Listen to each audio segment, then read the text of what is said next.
Una sa lahat, Get out! Hey Drew, I'm getting arrested, Drew. sa plitang nilabas mula sa sports car, pinadapa at saka pinasasan ang isang motorista sa Miami, Florida. Ang lalaki yan, isang football star. Hindi pa dyan nagtapos nang bigla siyang sunggaban ng pulis. I just had surgery on my knee. Bro. Ang ugat na marahas sa pag-arestong yan, alamin maya-maya lamang. Magandang gabi, Pilipinas. Sa Frontline tonight, Mga kongresista nagkainitan matapos hindi pagbigyan ng mosyon ng ilang kalyado ni VP Sara Duterte na palusutin na ang panukalang budget ng kanyang tanggapan. She may not like our questions last hearing. She may not like sitting with us here in the House. But Madam Chair, she is accountable to the people. You may not like the person, you may not like her presence here, but you have to respect the office of the Vice President. Pastor Apollo Kibuloy at mga kapwa niya akusado mananatili sa Camp Crame. Kampo ng pastor pumalag sa inilabas ni DILG Secretary Benher Abalos na unblurred mugshots. Dating mayor ng Iloilo na umalis noon ng bansa matapos mapasama sa Duterte drug list, sumuko na sa NBI. TNVS Company na binook ng pasaherong Vietnamese na ginahasa sa gitna ng biyahe, ipatatawag ng LTFRB. Bulkang Kanlaon sa Negros, muling nag-aalboroto. Mandatory evacuation pinatupad na sa isang lungsod. At sa Showbiz Tonight, Aspin Firmom na si Heart Evangelista nagpaabot ng suporta sa asong na-discriminate sa isang kilalang restaurant sa Tagaytay.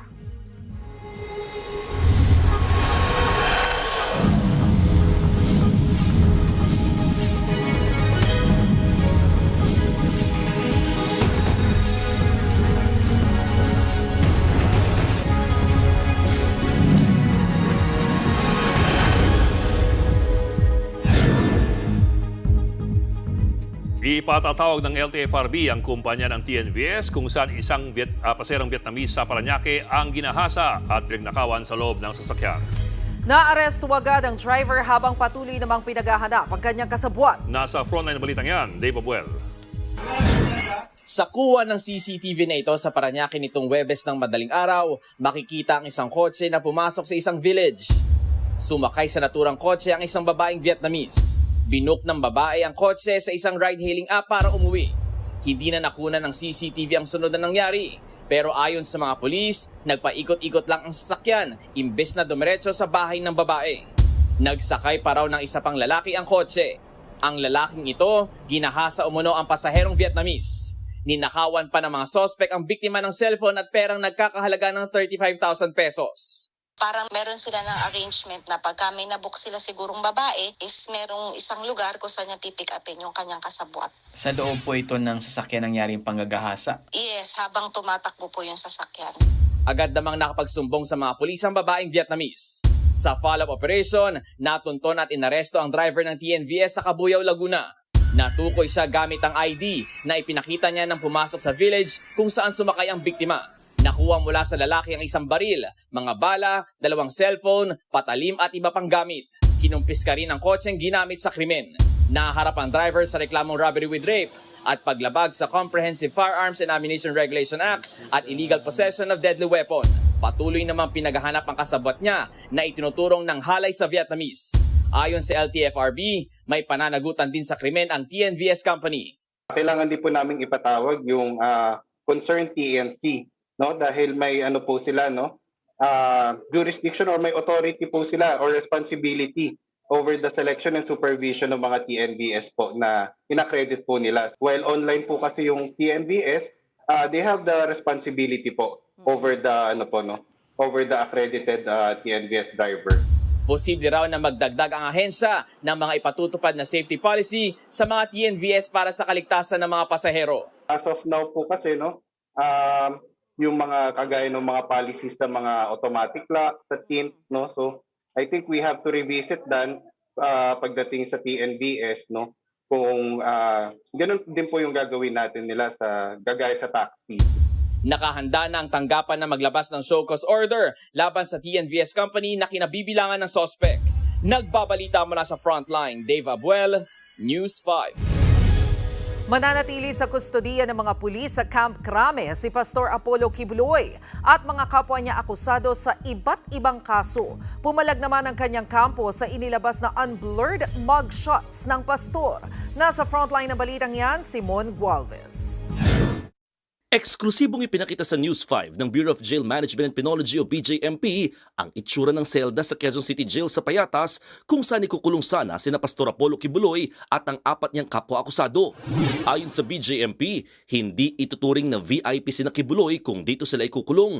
Pero hindi natuloy ang paglilipat ng kulungan. May utos na kasi ang Pasig Regional Trial Court kung saan nakahain ng qualified human trafficking case laban kina Kibuloy na PNP ang magbabantay sa kanila. Yung kaso po nila sa Pasig po ay non-bailable po. So we don't want to run the risk na ilipat po sila doon po sa QC po tapos mag-bail po sila at wala na pong control po doon yung PNP. We just have to really harmonize po itong mga court orders po na ito. Ngayong araw naman inilabas ni Interior Chief Benhur Abalos ang mugshots ni Kibuloy na malinaw na makikita ang kanilang mga muka. Bago yan, una na naglabas ang PNP ng blurred mugshots ni Kibuloy. Depensa ng PNP, sinunod lamang nila ang patakaran ng Commission on Human Rights pagdating sa mga akusado. Bagamat sila ay hinuli because of alleged involvement sa isang particular crime, they still enjoy the presumption of innocence until proven otherwise. Bumuelta naman dyan ang kampo ni Kibuloy. Sa Facebook post ni Attorney Israelito Torion, tinawag niyang paglabag sa kanilang kasunduan sa PNP at Armed Forces of the Philippines ang inilabas na mugshots ni Abalos. Pati na ang ginawang press conference kahapon para sa mga akusado. Marami rin na nagtanong kung si Pastor Kibuloy nga ba talaga ang inihirap sa press con kahapon. Balot na balot kasi ang kanyang muka. Pero sabi ng PNP, kampo nga ng pastor ang humiling na takpan ng kanilang muka. Gusto rin nating maipakita na ito, physical, pinakita natin sa kanila pero kailangan natin respetuhin yung kanilang request na takpan yung kanilang mukha. I can assure you, itataya ko po yung serbisyo ko na sila po yun. Sa ngayon, inihahanda na ng PNP ang paghahain ng reklamong obstruction of justice sa mga nagtangkang pumigil sa pagkakaaresto kina Kibuloy. Bukod sa mga abogado ng pastor, bumisita kay Kibuloy sa Camp Crame ang former Chief Legal Counsel ng dating Pangulong Rodrigo Duterte na si Attorney Salvador Panelo.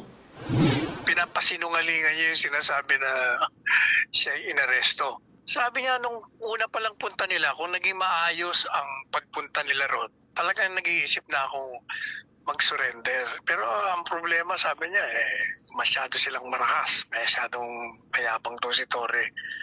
Kaya na-complicate.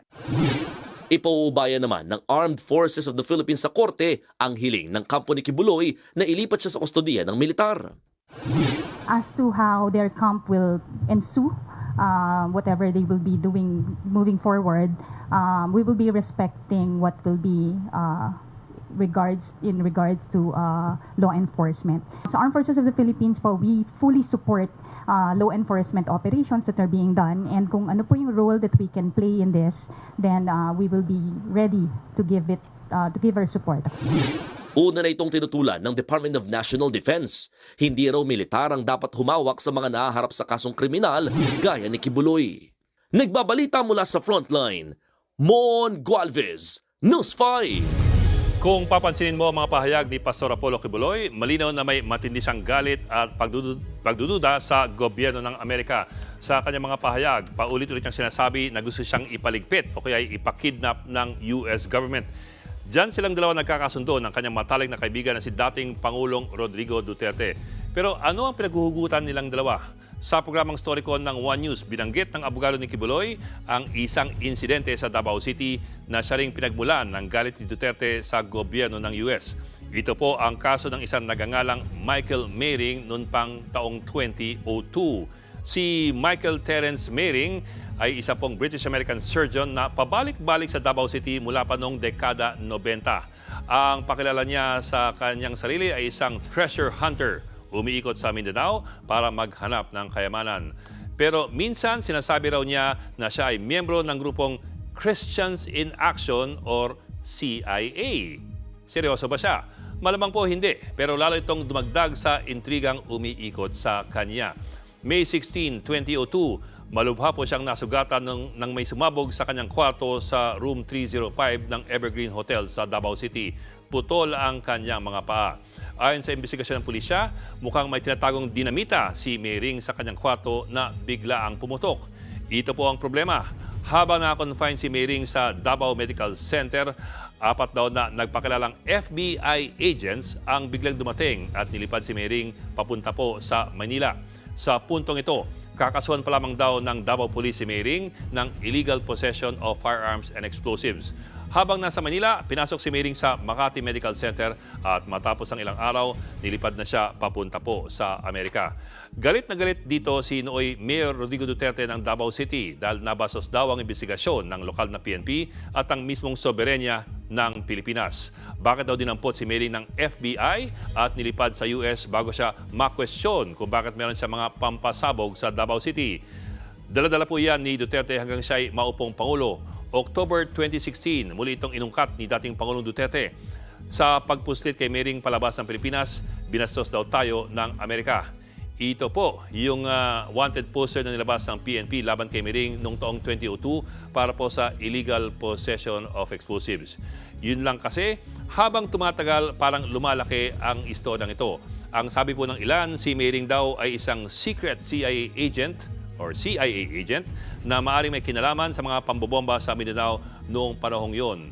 Ito raw ang dahilan kung bakit siya madali ang pinuslit ng FBI palabas po ng bansa. Yun nga lang, kung secret agent nga siya, medyo meron na po siyang edad.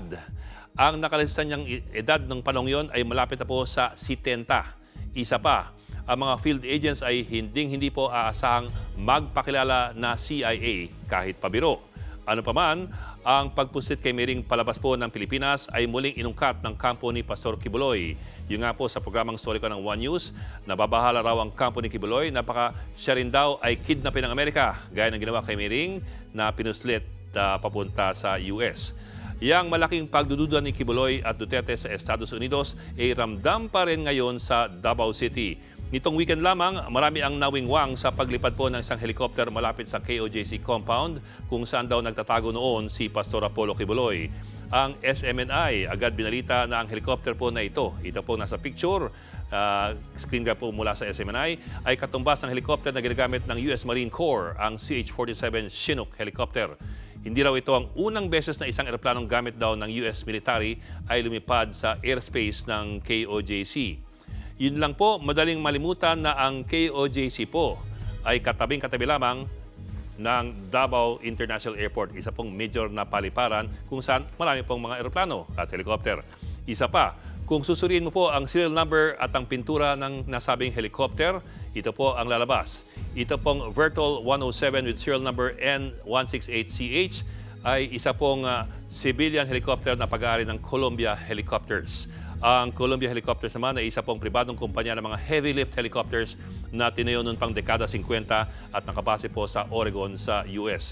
Ito po ang isa pang litrato ng parehong helicopter na kinunan naman sa Sandakan sa Sabah, Malaysia. Noon lang August 27, higit po isang linggo lamang ang nakakaraan. So mukha pong tumatawid talaga itong helicopter na ito sa pagitan po ng Mindanao at ng Sabah sa Malaysia. Pero yun lang kasi, mukha ring masyado na pong malalim na talaga ang mga paghihinala at ang pag-aalinlangan. Muling ipinagpaliban ng Kamara ang deliberasyon sa panukalang pondo ng Office of the Vice President para sa 2025. Yan ay matapos hindi sumipot si VP Sara at nagkainitan pa ang ilang kongresista ng hindi pagbigyang palusutin ang hinihinging budget ng pangalawang Pangulo. Nasa frontline ng balitang yan si Marian Enriquez. Hindi nagustuhan ng mga kongresista ang hindi pagsipot ni Vice President Sara Duterte sa pagpapatuloy ng pagdinig ng Kamara tungkol sa hinihinging pondo ng OVP para sa 2025. Ang ilang mambabatas na insulto sa hindi pagdalo ng pangalawang Pangulo. Pagboboykot ito, Madam Chair, dahil wala pang akong natatandaan na ahensya ng gobyerno o executive branch na binoykot ang Kongreso. Talagang Bratinella to the max, no? She may not like being questioned about the OVP expenses. She may not like sitting with us here in the House, but Madam Chair, she is accountable to the people and she has this sworn duty to the Constitution, being the head of the agency, to be here. Hindi rin nakapagtimpi si Manila 6th District Representative Benny Abante. And I do not care even if she is the Vice President, Madam Chair. I will not allow that Congress will be insulted by the head of any agency. Sa sulat na ipinadala ni VP Sara sa Kamara, sinabi niyang hindi siya dumalo dahil pinauubayan na niya sa komite ang desisyon tungkol sa panukalang pondo ng kanyang opisina. Nasabi na raw niya ang posisyon niya sa mga isyu noong unang pagdinig. Walang ipinadalang kahit sinong staff ang bise. Dinepensahan naman siya ni Nasagip Party List Representative Rodante Marcoleta at Davao City 3rd District Representative Isidro Ungab. Nagmosyon ang dalawa na tapusin ang deliberasyon at palusutin na ang proposed budget ng OVP bilang pagsunod sa tradisyon ng Kamara. Pero imbes na pagbotohan, sinuspindi ni Appropriations Committee Senior Vice Chairperson Stella Kimbo ang pagdinig, bagay na ikinagalit ni Marcoleta. Are we not already respecting a tradition well kept by this House? Respect tradition. These questions never happened before. It did not happen before. Ba't nangyari po nung nakaraan, nangyayari na naman ngayon? We are talking of the office that the person... Motion was introduced. You may not like the person. You may not like her presence here. But you have to respect the office of the Vice President. That is all. Because that is guided by the tradition. Nakasagutan din ni Marcoleta ang isa pang kongresista. Member sasagot. The question is addressed to the chair. Why would the members answer that? We don't have the authority to speak. Oo naman yung pinagsasabi mo. Why the chairman only speak? Di ba kami pwede salita? Hindi mo We are also member, we just the same. Dati alam mo yun. Alam mo yun. Can the Vice Chair cannot answer your query if he has the answer? Pwede. Ang pinag-uusapan natin, ang chairman ang sasagot. No, it is not only the chairman. Ano naman magsasalita ng ganyan? Pagbalik ng sesyon, pinagbotohan ang mosyon ni Congressman Marcoleta na tapusin o i-terminate na ang deliberasyon sa budget ng OVP. Pero natalo ito dahil tatatlo lang ang bumotong pabor habang 45 ang bumotong tutol. Dito na pinagpatuloy ang deliberasyon at ang pagtatanong sa mga opisyal ng Commission on Audit at Department of Budget and Management. Gayon din ang paglalabas ng sentimiento ng mga mambabatas sa di pagdalo ni VP Sara sa pagdinig. Dito lumutang ang posibilidad na bawasan ang hinihinging mahigit 2 billion pesos na pondo ng OVP at ilipat sa ibang proyekto. Lumabas din sa pagdinig na hindi pa sinasagot ng OVP ang Commission on Audit tungkol sa paggasta ng ahensya sa 73 million pesos na bahagi ng confidential funds noong 2022. Sa huli, ipinagpaliban ng Kamara sa ikalawang pagkakataon ng deliberasyon sa proposed budget ng OVP. Itutuloy ito sa plenaryo sa kondisyong bawasan o ibinbin muna ang pondo. Nagbabalita mula sa Frontline, Marian Enriquez, News 5.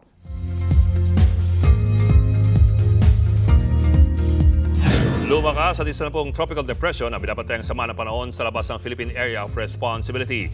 Uling namataan ng sentro ng bagyo sa layong 2,230 kilometers silangan ng Eastern Visayas.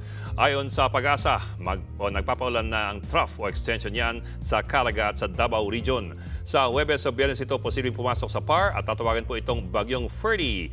Hindi naman ito nakakita magla-landfall pero hahatakan ng naturang bagyo ang habagat na magdudulot naman muli ng malakas na pagulan sa bansa.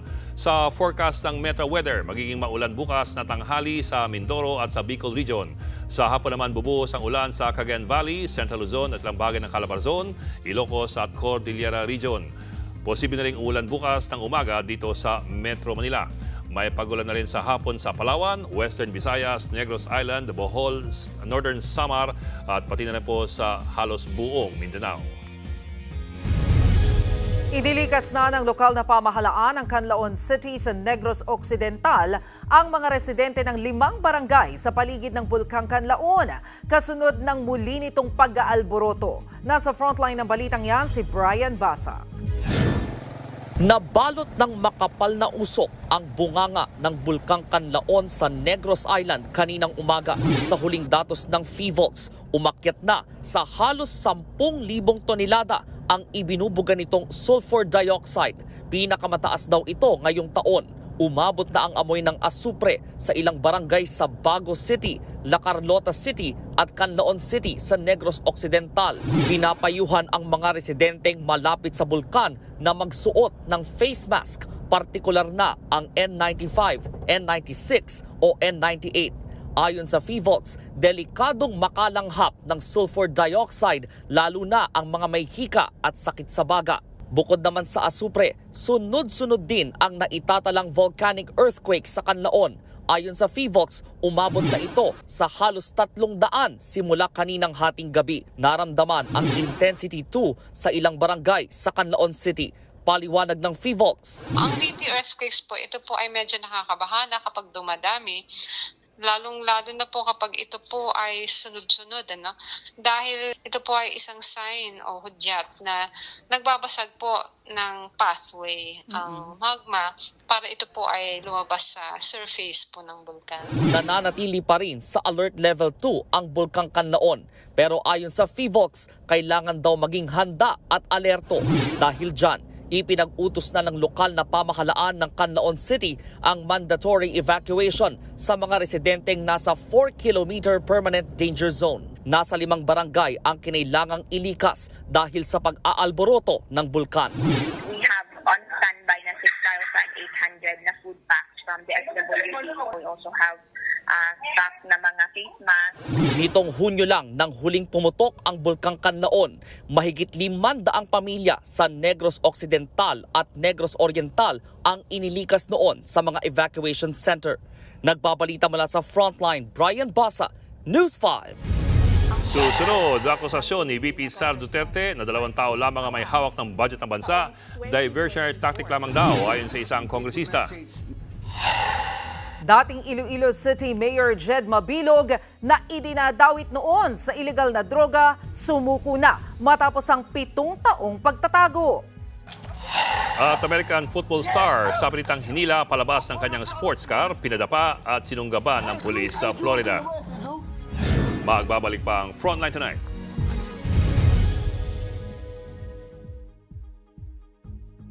Mga kapatid, Ed Lingao po, nasa Estados Unidos, Canada o saan mang dako ka ng mundo, manatiling may alam at may pakialam sa mga mainit na balita dito sa ating bansa. Simulan natin ang bawat araw sa tuloy-tuloy na balitaan sa Frontline. Mag-follow at mag-subscribe sa social media pages ng News 5.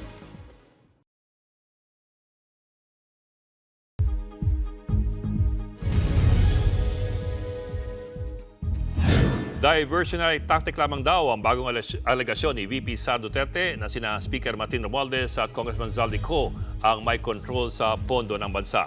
Nasa frontline na balitang yan, Marian Enriquez. Ang budget ng Pilipinas ay hawak lang ng 2 tao. Hawak lang siya ni Congressman Zaldico at ni Congressman Martin Romualdez. Yan ang katotohanan. Inakusahan ni Vice President Sara Duterte sina House Speaker Martin Romualdez at House Committee on Appropriations Chairperson Zaldico na umano'y nagkokontrol sa pondo ng bayan. Yan ang revelasyon ni VP Sara sa part 2 ng recorded interview niya na inilabas ngayong araw kasabay ng pagdinig ng Kamara para sa proposed budget ng Office of the Vice President sa 2025. Kwento ng bise noong 2023, 5 bilyong piso ang inaprobahang pondo para sa pagpapatayo ng classrooms. Pero nilapitan umano siya ng ilang miyembro ng Kamara para hingin ang parte ng pondo na hindi niya binanggit kung para saan. Sinabihan ko yung isang congressman, sabihan ninyo si Martin Romualdez na hindi pwede chap-chapin ang classroom construction na 5 billion. Sa budget naman daw ngayong taon, kinuha umano ng Kamara ang pondo na nakalaan dapat sa classrooms. Naglabas ng mga dokumento ang bise para patunayan ang mga akusasyon. Kung hahanapin mo sa papel, kinuha nila ang 5 billion ng repairs ng classrooms at nilagay nila doon sa 19 billion para maging 24 billion siya. So ang naiwan sa repairs, sa kawawang mga classroom ay 1 billion.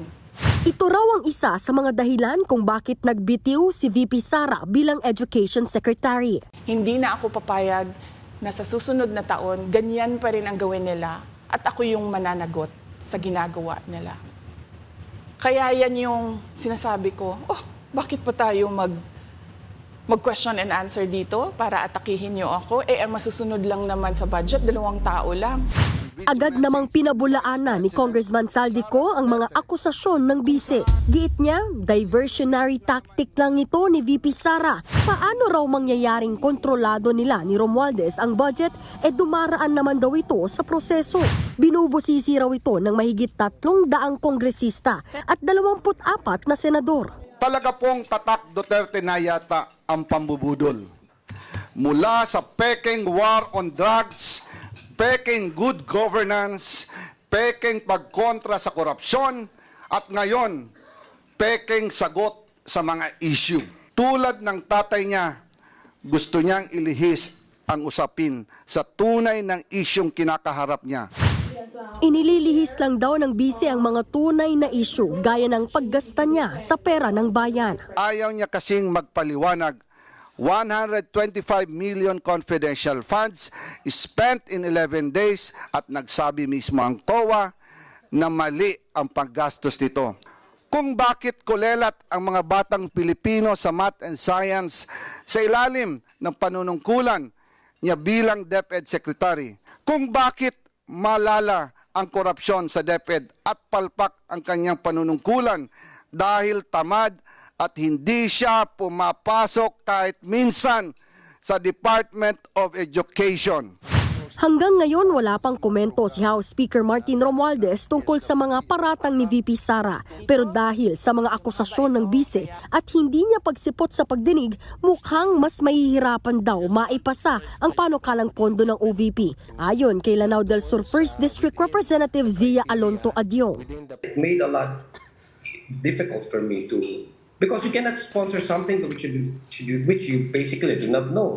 Una na ring iginiit ng Malacanang na hindi totoong 2 tao lang ang may hawak ng pondo ng bansa. Nagbabalita mula sa Frontline, Marian Enriquez, News 5. Sinampahan ang reklamong qualified human trafficking sina Cassandra Leong at ang mahigit 50 sangkot umano sa sinalakay na Pogo Hub sa Porac, Pampanga. Nasa frontline ng balitang yan si Camille Samonte. Nagdungo mismo sa Department of Justice kanina ang 10 Chinese at 4 na Pinoy na ito para magsampa ng reklamo laban sa nireid na Pogo Hub ng Lucky South 99 sa Porac, Pampanga noong Hunyo.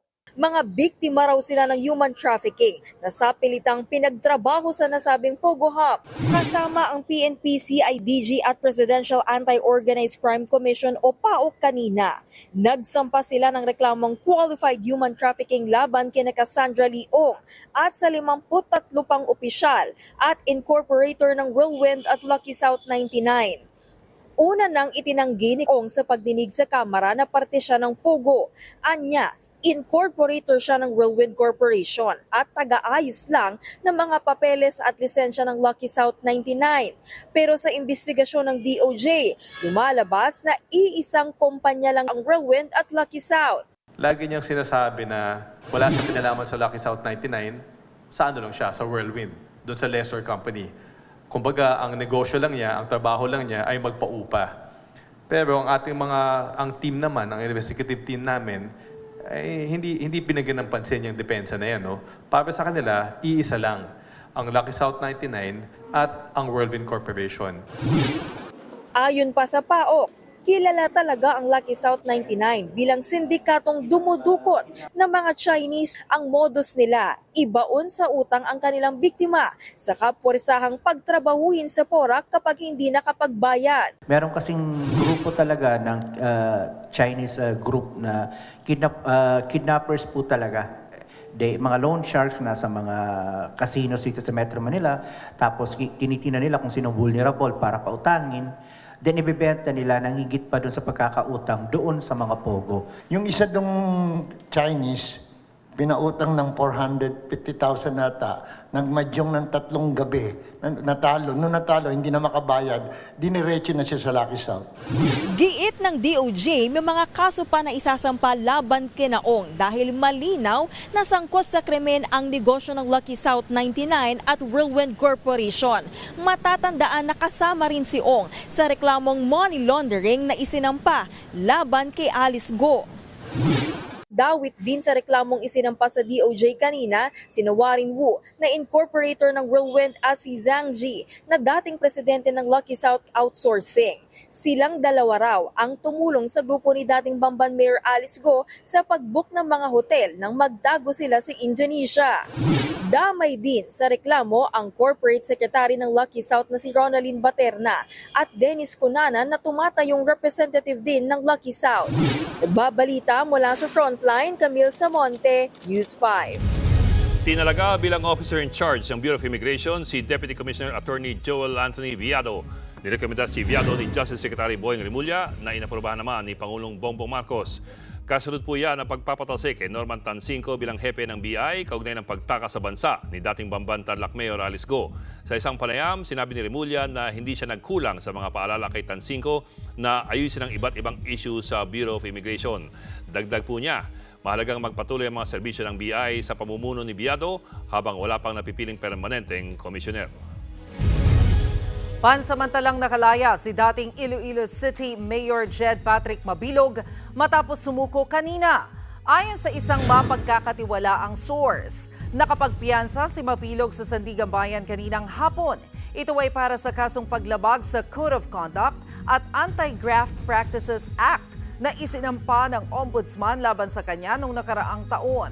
Nag-ugat ito sa maanomalya o manong kontrata na iginawad niya sa isang kumpanya nung siya ay alkalde pa. Lumapag sa NAIA si Mabilog kaninang umaga mula sa Amerika kung saan siya nakakuha ng political asylum. Nagtago siya ng 7 taon matapos mapasama sa narco list ni dating Pangulong Rodrigo Duterte noong 2017. Sa isang pahayag, sinabi naman ni Iloilo City Mayor Jerry Treñas na suportado niya ang pagsuko ni Mabilog. Pagkakataon na raw ito ni Mabilog para linisin ang kanyang pangalan. Susunod, mahigit 12 nawawala sa gumuhong tulay sa kasagsagan ng pananalasa ng bagyo sa Vietnam. Mga barko ng China na nasa West Philippine Sea umabot na sa lagpas 200 ayon sa Philippine Navy. At ticket sa concert ni Olivia Rodrigo sa Pilipinas, 1,500 pesos na lang. Tutok lang mga kapatid dito sa Frontline Tonight. Mga kapatid, Mean Los Baños po. Nasa Europa o saan mang dako ka ng mundo, manatiling may alam at may pakialam sa mga maiinit na balita dito sa ating bansa. Simulan natin ang bawat araw sa tuloy-tuloy na balitaan sa Frontline. Mag-follow at mag-subscribe sa social media pages ng News 5.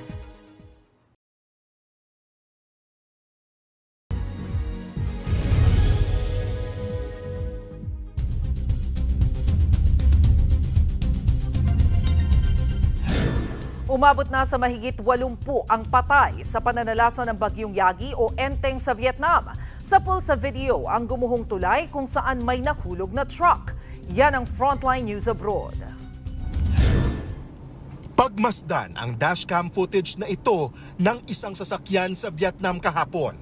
Makikita ang sinusundan nitong motorsiklo at truck. Tatawid na sana ang mga sasakyan sa isang tulay nang biglang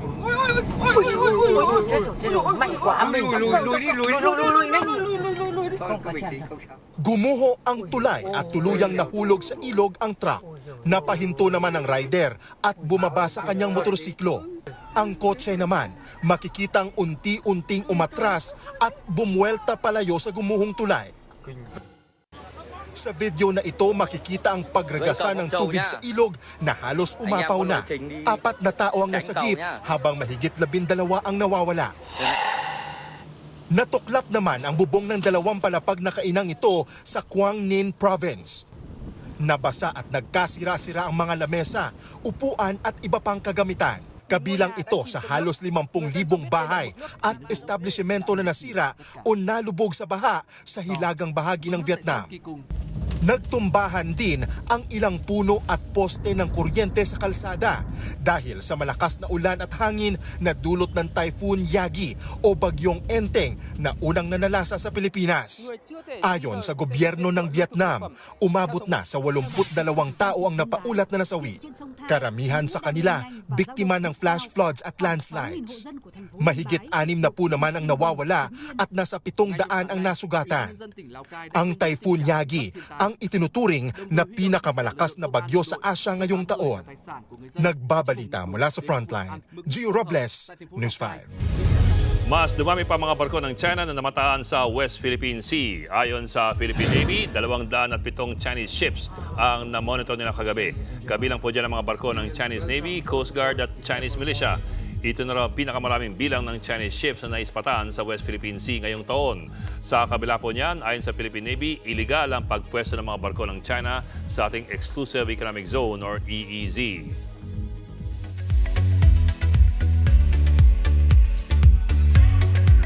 Showbiz tonight na tayo.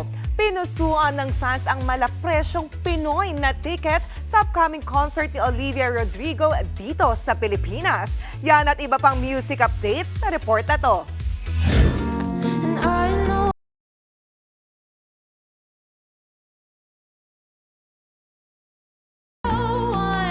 Driver's license.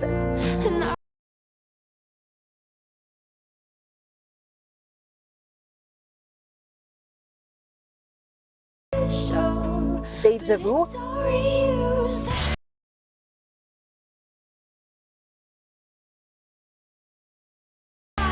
Good for You at marami pang ibang hugot songs. Inanang yan sa mga sikat na kanta ng Filipino-American Grammy Award-winning singer na si Olivia Rodrigo.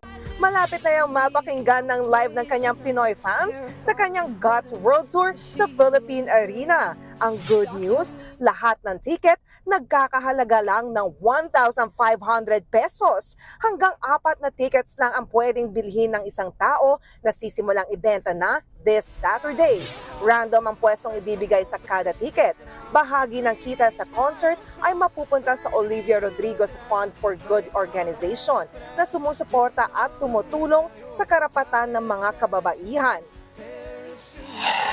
Dumating na sa bansa ang iconic American rock band na The Red Jumpsuit Apparatus. Nakatakdang mag-concert ang banda sa Webes sa SM North Ed sa Skydome.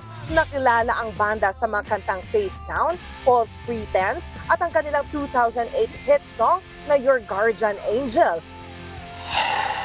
Usap-usapan namang magko-collab ang leaders ng 21 at Big Bang na sina CL at G-Dragon, kasama ang American singer na si Pharrell Williams. Nag-post si CL sa kanyang IG ng ilang litrato nila sa isang recording studio. Nakatakda namang mag-concert ang 21 na dito sa Pilipinas sa November 16.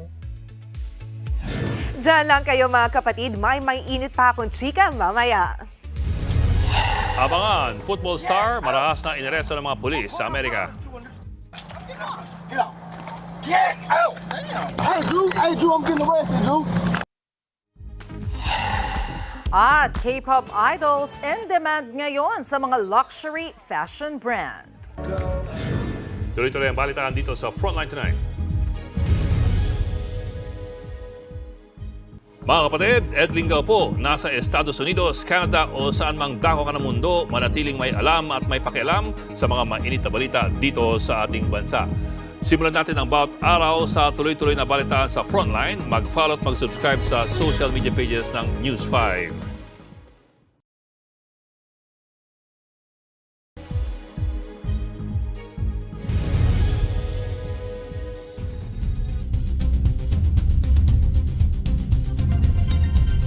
Sa full sa video kung paano sabilitang hinila at palabas ng sasakyan, pinadapa at sinunggaba ng isang football star na mga umaaresto sa kanyang pulis sa Miami, Florida. Narito ang Frontline News Abroad. Sa kuha ng bodycam na ito sa Florida sa Amerika, makikitang pinahinto ng nakamotor na pulis sa isang sports car. Maya-maya nilapitan ng pulis ang driver ng kotse at sinita ang hindi nito pagsusuot ng seatbelt. Why don't you have your seatbelt on? Isinara ng driver ang bintana kaya kinatok ito ng pulis. Hindi agad nagbaba ng bintana ang driver hanggang sa nagalit na ang pulis. Keep your window down. Keep your window down. I'm gonna get you out of the car. As a matter of fact, get out of the car. Get out of the car. Get out! Pilit pinababa ng kotse ang driver saka pinadapa sa kalsada. Hey Drew, I'm getting arrested, Drew. I'm getting arrested. Matapos posasan, pinatayo ang lalaki at inutusan siyang umupo sa gilid. Ilang saglit pa, sinunggaban siya ng isang pulis para paupuin. I just had surgery on my knee, sir. I just heard you in your ears when we told you to put your window down. Call through. Pinuntahan naman ang driver ng kanyang mga kaibigan pero sinita sila ng mga pulis. You gotta move right now. Ang driver ng sports car, isa palang star player ng National Football League o NFL. Siya si Tyreek Hill ng Miami Dolphins. Nangyaring insidente malapit lang sa kanilang stadium. Matapos arestuhin, agad din siyang pinalaya at nakapaglaro pa sa kanyang American football match. Wala raw kaalam-alam si Hill kung bakit siya inaresto. No idea, for real. It wasn't disrespectful, you know, because my mom didn't raise me that way. Didn't cuss. Didn't do none of that. Ikinadismaya naman ng Miami Dolphins ang sinapit ng kanilang star player. Nakakalungkot umanong makita ang mga taong dapat nagpoprotekta sa kanila ang siya pang gumagamit ng dahas. Ayon naman sa mga pulis, iniimbestigahan na nila ang insidente. Inilipat muna sa administrative duties ang isa sa mga nasangkot na pulis. Nagbabalita mula sa frontline, Gary De Leon, News 5.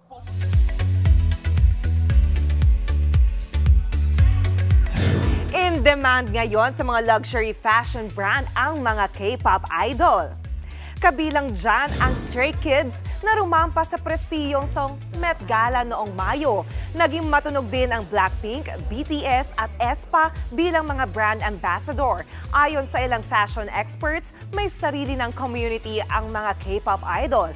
Ang ine-endorso raw ng mga sikat na idol pumapatok dahil sa laki ng kanilang fanbase. Balik naman tayo sa Philippine showbiz. Nagpakita ng suporta si Heart Evangelista sa aspin na si Yoda. Ibinahagi ni Heart sa kanyang Instagram story ang larawan ng kanyang aspin na si Panda na may caption na "Sending Love to Yoda." Sa isa pang post sa IG mismo ni Panda, nakalagay ang caption na, "Anong walang breeding? Mas may breeding pa ako sa inyo. Hello sa mga kasali sa Aspin Society Elite." Nag-comment naman dyan si Heart saying, "Go anak, invite mo na si Yoda for high tea." Maging ang Post Philippines natuwa sa post ni Heart. Ibinahagi yan ni Heart kasunod ng viral post ng for parent ng Aspin na si Yoda matapos silang tanggihan mag-dine-in sa Balay Dako sa Tagaytay. At yan ang latest and hottest sa showbiz tonight. Ako si Jania Lipon. Happy Tuesday mga kapatid! Ganun pala yung mga elite-elite, patiti na lang, ha? Yes, high tea. Oo. Kahit aspin. Yes. Oh, why not? Tsaka lang yan eh. Long Island iced tea na lang. Baka pwede tayo mag-serve sa kanila, kila Panda at Yoda. Para naman makasama tayo sa post ni Heart. Wow. Well, buti pa si Yoda na invite sa high. Yun na nga eh. Yung mga target mo, iba eh. Sa may interview si Chis Escudero, ikaw si Heart ang gusto mo. Okay, sige. Okay, carry mo yan. Sige mo. Yan po 45 minuto pag yung mga headlines. Balitaan at diskusyon para sa paghubog ng matalinong opinyon. Kami inyong kasangga sa pagbabalita. Sa ngalan ni Mayan Los Baños, ako po si Maricel Halili. Ako lang po si Edwin Gao. Magandang gabi.